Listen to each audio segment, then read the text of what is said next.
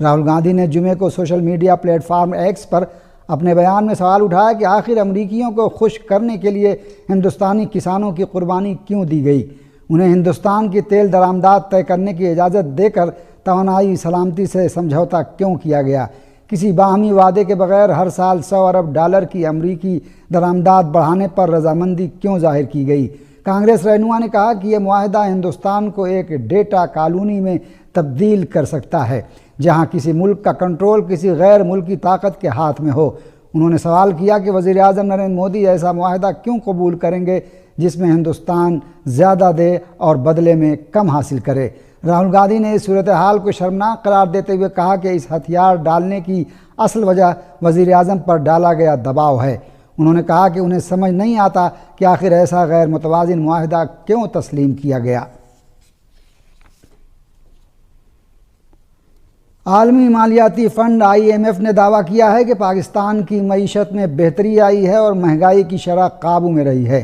Pakistani media ذرائع نے report دی ہے کہ عالمی مالیاتی فنڈ IMF نے پاکستان کی معیشت میں بہتری کا اعتراف کرتے ہوئے کہا ہے کہ مہنگائی کی شرح قابو میں رہی ہے۔ ڈائریکٹر کمیونیکیشن جولی کوزیک نے اعتراف کیا کہ EFF کے تحت پاکستان کی پالیسیوں سے معیشت کو استحکام ملا، اصلاحات سے معاشی اعتماد میں اضافہ ہوا۔ IMF نے ٹیکس نظام میں سادگی اور شفافیت بڑھانے کی سفارشات بھی کی ہیں، جبکہ سرکاری خریداری کے نظام میں شفافیت پر زور دیا ہے۔ انہوں نے بتایا کہ مالی سال 2025 میں پاکستان کی مالی کارکردگی مضبوط رہی اور ملک نے GDP کا 1.3% بنیادی مالیاتی سرپلس حاصل کیا، جو پروگرام کے اہداف کے مطابق ہے، جبکہ مالی سال 2025 میں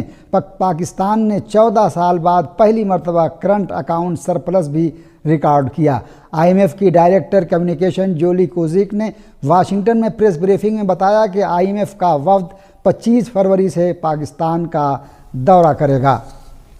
پاکستان میں رونما ہونے والے دہشت گردی کے واقعات پر پاکستانی حکام کا سخت رد عمل سامنے آ رہا ہے اور پاکستانی حکام کا دعویٰ ہے کہ دہشت گردی افغانستان سے ہو رہی ہے اور کالعدم تحریک طالبان پاکستان اس میں ملوث ہے اور افغانستان کی سرزمین پاکستان کے خلاف استعمال ہو رہی ہے اور افغانستان کے حکام نے کالعدم تحریک طالبان پاکستان کو کھلی چھوٹ دے رکھی ہے اور اس کے خلاف کسی بھی قسم کی کوئی کارروائی نہیں ہو رہی ہے۔ اسی سلسلے میں پاکستان کی وزارت خارجہ میں افغان ناظم الامور کو طلب کر کے 16 فروری کو باجوڑ میں دہشت گردانہ حملے پر افغان حکومت کو احتجاجی مراسلہ دیا گیا۔ پاکستان نے TTP کی قیادت کی افغانستان میں موجودگی پر اظہار تشویش کیا۔ پاکستانی دفتر خارجہ کے مطابق افغان عبوری حکومت کو خبردار کیا ہے کہ پاکستان دہشت گردوں اور ان کے سہولت کاروں کے خلاف کارروائی کا حق محفوظ رکھتا ہے۔ افغان عبوری حکومت اپنی سرزمین سے سرگرم تمام دہشت گرد گروہوں کے خلاف ٹھوس اقدامات یقینی بنائے۔ پاکستان کے وزیر دفاع خواجہ آصف نے ایک غیر ملکی نشریاتی ادارے کو دیے گئے انٹرویو میں واضح طور پر کہا کہ اگر افغانستان کی سرزمین پاکستان کے خلاف استعمال ہوتی رہی تو پاکستان افغانستان میں فضائی کارروائی سے نہیں ہچکچائے گا۔ خطے کے وسیع تر تناظر میں دیکھا جائے تو جنوبی ایشیا اس وقت ایک نازک دوراہے پر کھڑا ہے۔ عالمی طاقتیں بھی اس منظرنامے سے لا تعلق نہیں رہ سکتیں۔ اگر واقعی افغانستان کی سرزمین کسی پڑوسی ملک کے خلاف استعمال ہو رہی ہے تو یہ صرف دو ممالک کا مسئلہ نہیں بلکہ بین الاقوامی امن کا معاملہ ہے۔ اقوام متحدہ اور دیگر عالمی اداروں کو محض بیانات تک محدود نہیں رہنا چاہیے بلکہ مؤثر سفارتی دباؤ اور نگرانی کا نظام وضع کرنا چاہیے۔ دہشت گردی کی مالی معاونت روکنے کے لیے عالمی تعاون اور معلومات کا تبادلہ کلیدی حیثیت رکھتا ہے۔ اسلامی جمہوریہ ایران کے وزیر خارجہ سید عباس عراقچی نے امریکہ کے MSNBC ٹیلی ویژن چینل کو انٹرویو دیتے ہوئے کہا کہ ہم نے افزودگی معطلی کی کوئی تجویز نہیں دی اور امریکہ نے 0% افزودگی کی درخواست نہیں کی ہے۔ اب ہم جس نقطے پر بات کر رہے ہیں وہ یہ ہے کہ کیسے یقینی بنایا جائے کہ ایران کا جوہری پروگرام بشمول افزودگی پرامن ہے اور ہمیشہ کے لیے پرامن رہے گا، اور یہ کہ اعتماد سازی کی فضا برقرار ہو اور ایران پر عائد پابندیاں ہٹا دی جائیں۔ سید عباس عراقچی نے کہا کہ ایران کے جوہری پروگرام کا کوئی فوجی حل نہیں ہے، اس لیے کہ اس قسم کے حربے پہلے بھی استعمال کیے جا چکے ہیں اور ہماری تنصیبات پر بڑے پیمانے پر حملے ہوئے، ہمارے سائنسدانوں کو شہید کیا گیا، لیکن اس کے باوجود وہ ہمارے پرامن ایٹمی پروگرام کو ختم نہ کر سکے۔ انہوں نے واضح کیا کہ یہ ٹیکنالوجی ہماری ہے اور اسے بمباری اور فوجی کارروائی سے تباہ نہیں کیا جا سکتا۔ اس کا واحد حل سفارتکاری ہے، اس لیے امریکہ مذاکرات کی میز پر واپس آ گیا ہے اور معاہدے کا خواہاں ہے۔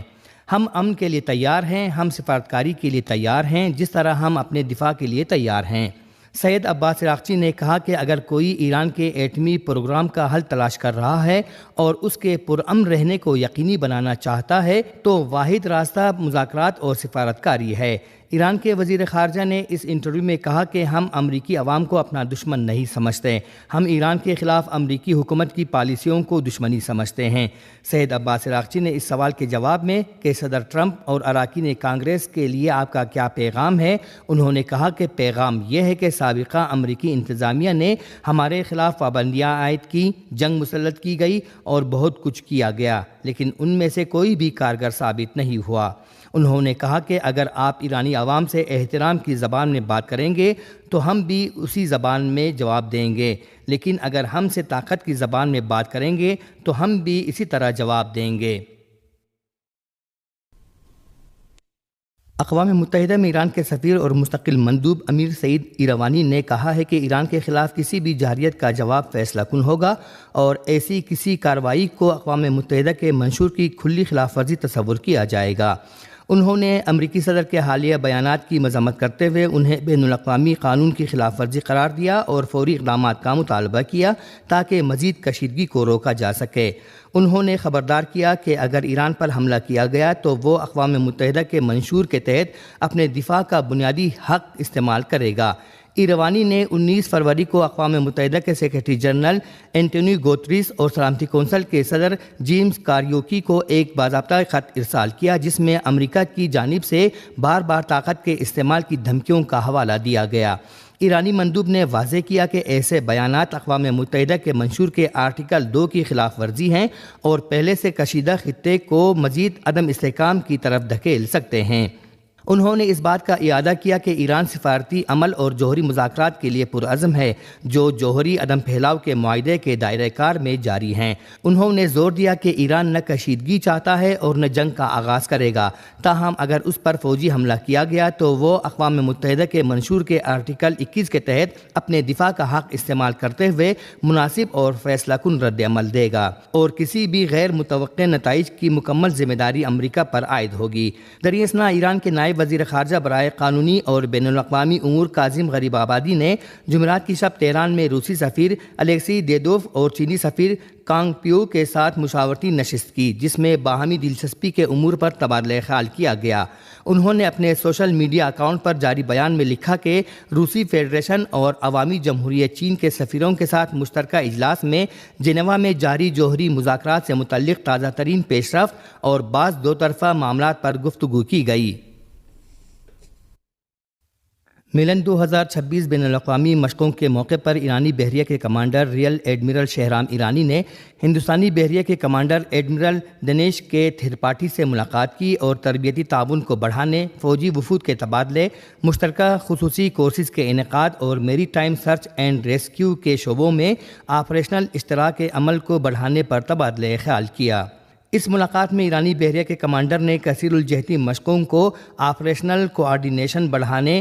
جنگی تیاری کی سطح کو بہتر بنانے اور ملکوں کے درمیان دفاعی سفارتکاری کو مضبوط بنانے کا ایک قیمتی موقع قرار دیا۔ تہران اور نئی دہلی کے درمیان بحری اشتراک عمل کی تاریخ کا حوالہ دیتے ہوئے ایڈمرل شہرام ایرانی نے اسلامی جمہوریہ ایران کی بحریہ کی جانب سے تکنیکی اور تعلیمی تعاون کو فروغ دینے کے ساتھ ساتھ دونوں فریقوں کی دلچسپی کے شعبوں میں مشترکہ مشقوں کے انعقاد پر زور دیتے ہوئے مزید کہا کہ لمبی دوری کے آپریشنز اور اسکاٹ مشنز کے میدان میں تجربات کے تبادلے سے باہمی صلاحیتوں کو فروغ دینے میں مدد مل سکتی ہے۔ اس ملاقات میں ہندوستانی بحریہ کے کمانڈر نے بھی میلن 2026 مشقوں میں ایرانی وفد کی موجودگی پر اطمینان کا اظہار کرتے ہوئے ان مشقوں کو دوست اور شراکت دار ممالک کے درمیان بحری تعاون کی علامت قرار دیا اور کہا کہ علاقائی بحری افواج کے درمیان مسلسل اور تعمیری اشتراک عمل بحری قزاقی، منظم اسمگلنگ اور قدرتی آفات سمیت مشترکہ خطرات کا مقابلہ کرنے میں اہم کردار ادا کر سکتا ہے۔ دریں اثنا ایران کا دینا ڈسٹرائر ہندوستان میں ہونے والی میلن 2026 بحری مشقوں میں شرکت کے لیے ہندوستان کی وشاکھا پٹنم بندرگاہ پر لنگر انداز ہو گیا ہے۔ ملن مشقیں ہر 2 سال بعد ہندوستان کی ایک بڑی بندرگاہ پر منعقد کی جاتی ہیں اور اس میں 70 سے زیادہ ممالک کی بحری افواج شامل ہوتی ہیں۔ یہ ملن بحری مشقوں کا 13واں دور ہے جو 18 فروری سے 26 فروری تک خلیج بنگال میں واقع وشاکھاپٹنم بندرگاہ میں منعقد ہو رہا ہے۔